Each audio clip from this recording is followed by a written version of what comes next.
आपने अखबार, टीवी और तमाम आसपास की ऐसी खबरें सुनी होंगी कि एक प्रेमी जोड़ा था जिसमें ब्रेकअप हुआ। उसके बाद लड़की ने लड़के के ऊपर दुष्कर्म का मुकदमा दर्ज करा दिया, उसको जेल भिजवा दिया। लेकिन अब सुप्रीम कोर्ट ने यानी आज एक बड़ा फैसला दिया है। एक व्यक्ति के खिलाफ दुष्कर्म के मामले को खारिज करते हुए सुप्रीम कोर्ट ने बड़ा निर्णय देते हुए उन्होंने कहा है कि लड़की उसके साथ लंबे समय तक संबंध और शारीरिक संबंध का हवाला देकर के जिस तरह से मुकदमा दर्ज कराया था, जिससे उसकी सहमति के संकेत मिलते हैं, ऐसे में इसको दुष्कर्म की श्रेणी में नहीं रखा जाता है। दरअसल एक मुकदमा प्रशांत बनाम दिल्ली सरकार चल रहा है।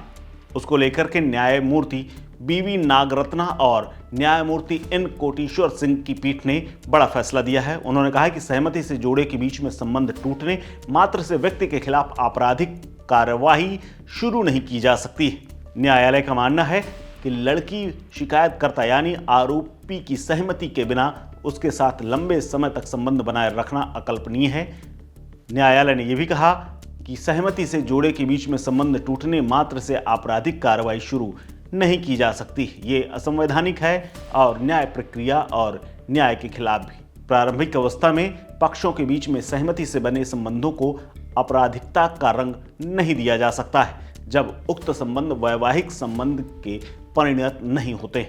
यानी सिर्फ शादी का झांसा देने और शादी की बात कहकर मुकर जाने पर दुष्कर्म के मामले दर्ज नहीं होने चाहिए और ऐसे ही एक शिकायत को न्यायालय ने खारिज कर दिया है। न्यायालय ने आरोपी द्वारा शिकायतकर्ता का पता खोजने और उसके साथ जबरन यौन संबंध बनाने के आरोप पर आश्चर्य व्यक्त किया।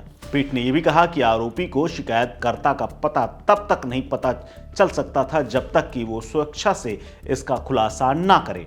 अदालत ने शादी का झूठा झांसा देकर एक महिला के साथ बार बार दुष्कर्म करने के आरोपी व्यक्ति के खिलाफ मामला खारिज करते हुए कहा है कि यह अकल्पनीय है कि शिकायतकर्ता अपनी ओर से स्वैच्छिक सहमति के अभाव में अपीलकर्ता से मिलना जारी रखेगी या उसके साथ लंबे समय तक संबंध या शारीरिक संबंध बनाए रखेगी। इसके अलावा अपीलकर्ता के लिए शिकायतकर्ता के आवासीय पते का पता लगाना असंभव होगा, जैसा कि एफआईआर में उल्लेख किया गया है, जब तक कि ऐसी जानकारी शिकायतकर्ता द्वारा स्वेच्छा से प्रदान नहीं की गई हो। यानी पता बताने को लेकर के भी शिकायतकर्ता फंस गई। दरअसल ये पूरा मामला कुछ यूं है, जिसने शिकायत लड़की ने दी थी।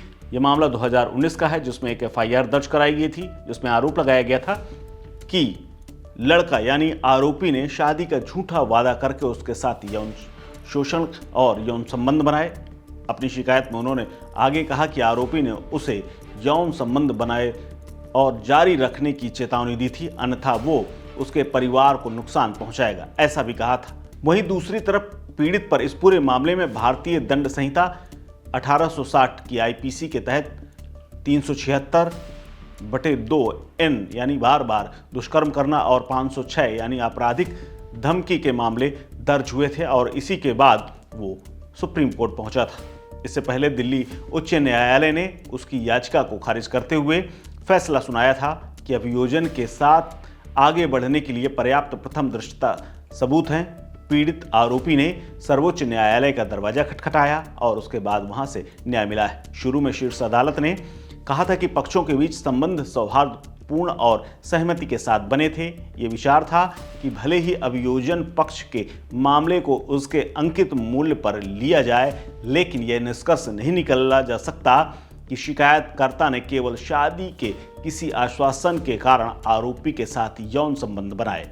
इसके अलावा न्यायालय ने यह भी स्पष्ट किया कि सहमति से किसी जोड़े के बीच संबंध टूट जाने मात्र से आपराधिक कार्रवाई नहीं शुरू की जाती, यह देखते हुए कि दोनों पक्ष अब विवाहित और अपने अपने जीवन में आगे बढ़ चुके हैं।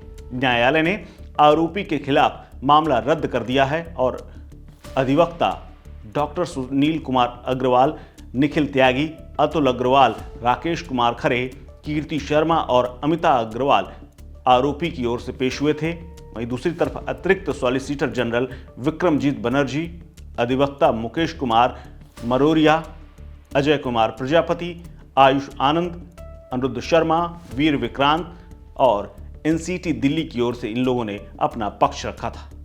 इस बड़े फैसले के बाद तमाम लोगों ने राहत ली होगी जिनके संबंध टूटने के बाद उनके ऊपर दुष्कर्म जैसे गंभीर मुकदमे दर्ज हुए थे। इस खबर में फिलहाल इतना ही। अपडेट्स के लिए बने रहिए वन इंडिया हिंदी के साथ। नमस्कार।